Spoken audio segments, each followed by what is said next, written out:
Every destiny begins with a single victory, the victory over yourself. Most people live at the mercy of impulse, drifting wherever desire pulls them. But the rare ones, the ones who shape history, are those who learn to command their inner world.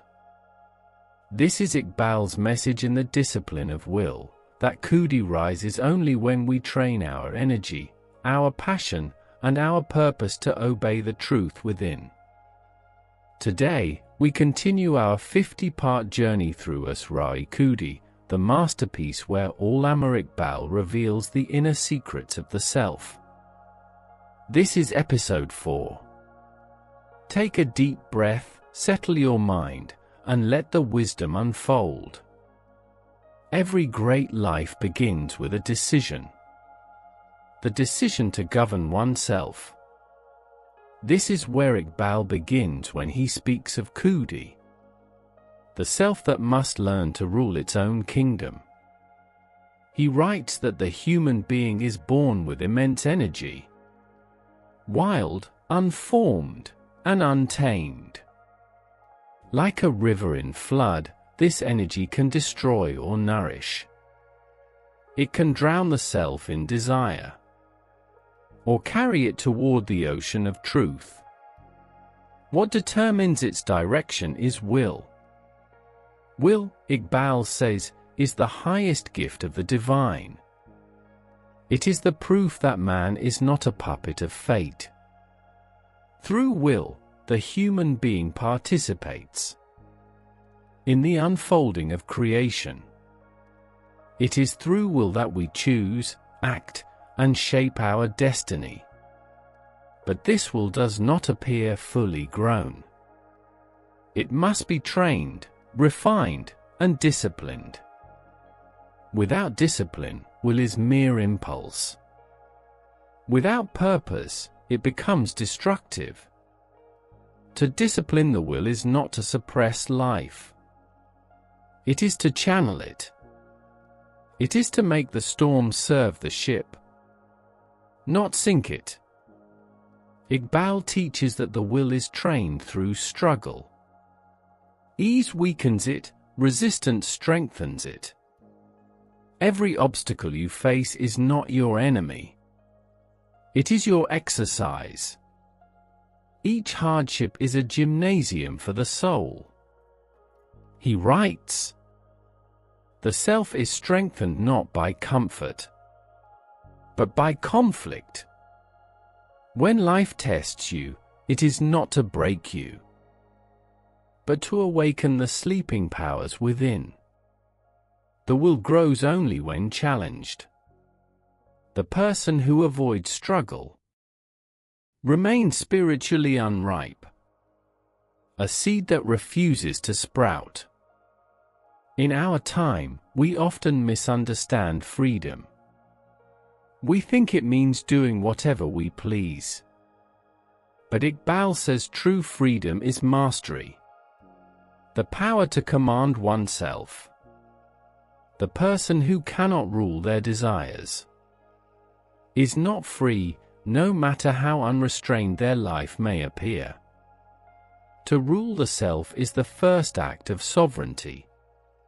When the will begins to obey reason, when emotion learns to serve purpose, the human being becomes a microcosm of order, a mirror of divine harmony. This is why Iqbal compares the disciplined self to a star in orbit. The star is free, yet it follows a law. It moves with purpose, not chaos. So too must the human will learn to move in harmony with the laws of truth. But how is such discipline cultivated? Iqbal gives us a simple path. Through purpose, practice, and patience. Purpose gives direction to the will. Practice gives it strength. Patience gives it endurance. Without a higher purpose, willpower becomes aimless. Without daily practice, it remains weak. Without patience, it collapses at the first test. Iqbal believed that every soul must discover a purpose so great that it demands the full use of their powers. A small goal cannot summon a great will. Only a purpose larger than life itself can awaken the divine energy hidden within. The discipline of will begins the moment you choose such a purpose. It may be to seek truth, to serve humanity, to create beauty, to bring justice, or to realize your own higher self. Whatever it is, it must be chosen consciously, not imposed by society, not borrowed from others, but discovered in the depths of your being. Once that purpose is found, the will must be trained daily, through effort, consistency, and self-control. Just as a muscle grows through resistance, the will grows through restraint. Each time you resist a lower desire for a higher one, the self becomes stronger. Discipline, then, is not punishment. It is the art of alignment, bringing every thought, emotion, and act into harmony with your chosen purpose. The disciplined person, Iqbal says, is not cold or rigid. They are alive with passion, but their passion serves their vision. They are not slaves to mood or impulse. They are servants of meaning. This is the beginning of greatness. To stand firm within yourself. To live from the center, not from the surface. For the person who cannot rule themselves, cannot serve truth, cannot love fully, cannot create enduringly. The birth of will is the birth of selfhood. It is the moment when the human being stops drifting and begins steering. The will, once born and disciplined, must now find its fire, its reason to burn. Iqbal calls this fire ishq, divine passion. Not emotion, but the soul's inner heat that gives life meaning. Without passion, discipline turns mechanical. Without direction, energy scatters. But when passion and discipline unite, the self becomes a living flame. Iqbal reminds us that the strongest wills are those animated by love. Love for truth, for creation, for the divine. Such love is not weakness, it is power. It transforms ordinary endurance into creative energy. He writes, "Love is the power that gives unity to the scattered forces of life." In modern language, we might call this integrated purpose. The alignment of mind, heart, and action. When you love something deeply enough, you are willing to sacrifice for it. And sacrifice refines the will. The self that avoids sacrifice remains divided. It wants greatness but clings to comfort. It desires truth but fears loss. Such a self never matures. The mature self, Iqbal says, learns to give up what is small for what is vast. It abandons comfort to pursue meaning. It dares to say yes to purpose, even when the world says no. Discipline of will is not mere control. It is a transformation of desire. It does not kill the senses. It gives them a higher direction. It teaches the self to desire what is worthy of its divine origin. When Iqbal speaks of Khudi, he is not teaching suppression but sublimation. To turn the base into noble. To transform instinct into inspiration. He gives us the image of steel. Fire softens it, hammering hardens it. Only through fire and pressure does it become a sword. The human self is the same. Without trials, it remains raw. Without discipline, it never gains its edge. But there is a danger here. The will can become proud. When a person begins to master themselves, they may fall in love with their own strength. Iqbal warns against this subtle arrogance. True will is humble before the divine. He writes, "The self attains power only when it bows before the eternal." This humility does not weaken the will. It perfects it. It prevents power from becoming tyranny. It transforms self-assertion into self-expression, pride into purpose. In Iqbal's view, the ideal human being is not the one who crushes others, but the one who governs themselves with justice and balance. The stronger their will, the greater their sense of responsibility. This is why Iqbal calls self-discipline a sacred duty. Without it, freedom degenerates into chaos. With it, freedom becomes creative. Modern society often confuses freedom with rebellion. But rebellion, if it has no inner law, becomes another form of slavery. The self that rejects all discipline is soon ruled by its own appetites. Iqbal's message is timeless. The person who learns to obey truth can command the world. The one who disobeys their own higher nature becomes a servant of illusion. The disciplined will brings order to life. It transforms chaos into cosmos. It turns daily routine into sacred rhythm. Even simple acts, eating, working, speaking, become expressions of harmony. In this state, every action arises from the center. The self no longer reacts blindly. It responds consciously. It becomes master of its energies. And when such mastery deepens, something extraordinary happens. The will becomes creative. It no longer just resists or controls. It begins to shape, to build, to inspire.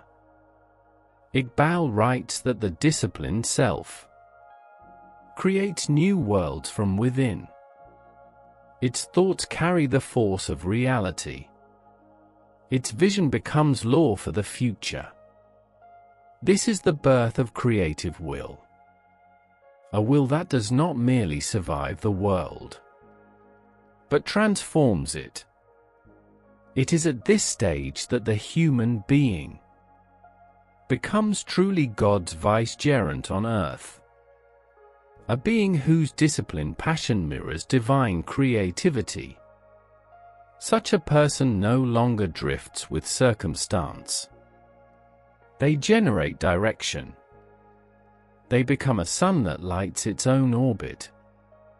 But to reach that state, the self must pass through a further test. The trial of constancy. The will must learn to endure time.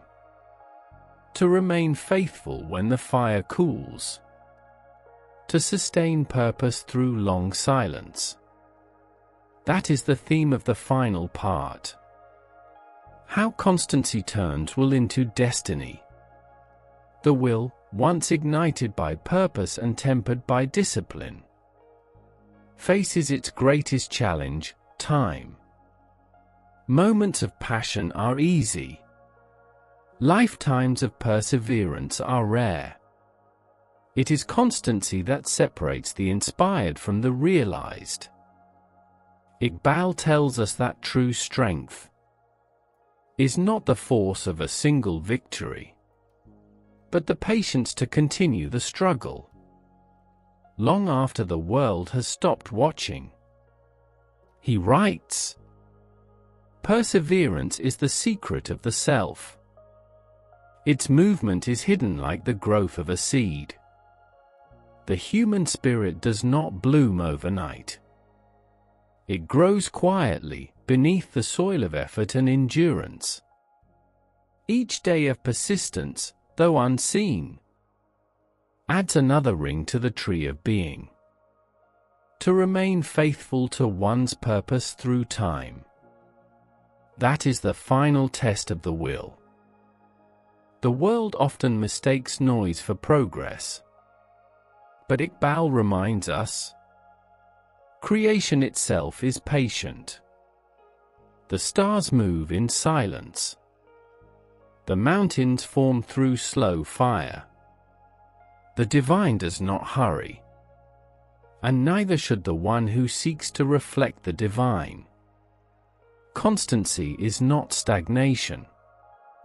It is rhythm, the heartbeat of devotion. It is what turns intention into character. Without it, every dream dissolves. With it, even small actions become immortal. When the will learns constancy, it becomes independent of mood and circumstance. It no longer depends on praise or result. It draws its energy from within. It acts not because of reward, but because action itself has become its nature. This is the mark of a mature self. To do what is right, even when no one sees, even when the outcome is uncertain. Iqbal calls this faithful action, the movement of a self that trusts its divine purpose, more than external signs of success. He says the strongest souls are not those who achieve quickly, but those who remain steadfast when progress seems invisible. For them, every delay is part of their becoming. Every silence of destiny is another lesson in depth. To such a soul, failure is not defeat. It is refinement. Loss is not loss. It is cleansing. Each trial burns away weakness, until only essence remains. This is how the disciplined will becomes a creative force of destiny. It no longer merely adapts to events. It generates them. Its vision shapes the unseen. Iqbal writes, "When the self becomes perfect in its will, the universe begins to obey it." This does not mean magical control. It means harmony, the alignment of inner and outer worlds. When the will of the self aligns with the law of God, reality itself becomes its ally. Such a person is no longer a product of history. They become its maker. Their thoughts outlast their body. Their deeds echo through generations. This, for Iqbal, is the highest stage of Khudi. Not isolation, but participation in creation. The self becomes a conscious instrument of divine creativity. And here lies the paradox. The more disciplined the will becomes, the freer the person grows. For freedom without order is chaos. But order without freedom is slavery. Only the disciplined will unite both. It obeys truth, and therefore commands life. In this union of freedom and law, the human being discovers their true dignity. They are no longer a wanderer of chance, but a traveler of destiny. They no longer live from reaction, but from purpose. Such a will does not shout. It radiates. It is calm, centered, unwavering. A light that guides others. A silent force that reshapes worlds. And this, Iqbal tells us, is what it means to become a co-worker with God. Not through miracles, but through steadfast creation. Through the daily act of willing what is true, again and again, until the world reflects it. The disciplined self does not seek escape from life. It enters life fully, with awareness, courage, and order. It transforms struggle into growth, limitation into strength, and time into eternity. In the end, the discipline of will is not about control. It is about harmony. It is the song of a soul that has learned to tune itself to the rhythm of divine purpose. Such a soul does not merely exist. It creates being. It is at peace, yet powerful. Humble, yet radiant. This is the destiny of Khudi. To rise from instinct to discipline. From discipline to creation. And from creation to communion with the eternal. When you rule yourself, you are no longer ruled by fear. When your will becomes one with truth, the whole universe becomes your kingdom.